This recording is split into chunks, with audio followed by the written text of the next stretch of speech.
Noong nakaraan, pahirapan nga sa pauwian. Halos 10% nga lang ang nakapagpaklak. At isa nga tayo sa maswerteng inuwian. Ngayong araw nga na naman ng karera, base sa forecast, masama na naman ang panahon. Mas masama pa nung nakaraan. Kaya ito ang magiging diskarte ko.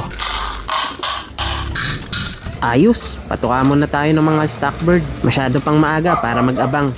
Eto nga pala yung mga nire-ready ko para isa lang. Si Pencil, si Checkered, at saka si Grisel. Nagsusubo na nga rin pala yung dalawang breeder nating unang isinalang. Unang mga inakay para sa South natin 2026-2027. Okay naman, parehas na pisa yung dalawang itlog nila. Bago nga natin isakay sa truck si Grisel, ito yung diskarte ko. Napansin ko kasi habol na siya.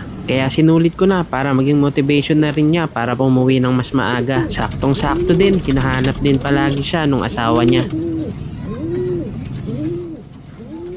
Walang kasiguraduhan pero walang masama kung susubukan.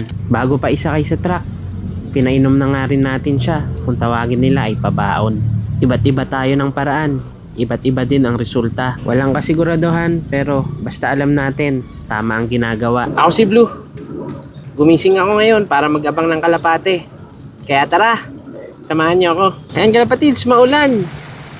Ayop na yan. Pahirapan na naman kalapatids. Mas mahirap to kumpara dun sa first lap natin, no? Dahil dito talaga umuulan, pati sa Metro Manila kalapatids. Sa release point, umuulan din. Yung mga dadaanan, umuulan din. Kaya malabong may magpaklak. Pero sana, dapuan tayo ng swerte. At dito nga, nataranta ako dahil may nakita akong Grisel. Palabasin natin yung asawa niya. Tignan natin kung si Grisel. Dito nga, medyo nataranta ako dahil akala ko meron na tayong pauwi. Dahil sa oras na to, wala pang nagpapaklak ni isa. Sana si Grisel kalapatids. Sa lakas ng ulan at sa lakas ng hangin, ay umaasa pa rin akong darating siya. Hanggat dumating na ang cut-off at wala ngang nakapagpauwi ni isa. At kinabukasan, umuwi pa rin siya. Sa kabila ng sama ng panahon, inuwian pa rin tayo ng alaga natin. Dito pa lang, sobrang saya ko na. Meron ulit tayong isasakay para sa pangatlong karera. Eto na si Grisel mga kalapatids. Ayan, nakauwi siya. Bali hapon ngayon, kaninang 9 AM siya nakabalik ng Monday mga kalapatids. Ayan. Chinek ko, wala namang salpok, sugat o ano. Ayan, habol agad sa asawa niya.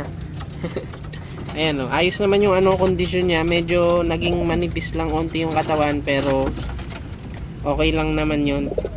Natural lang. Ayan. Lumalandi agad.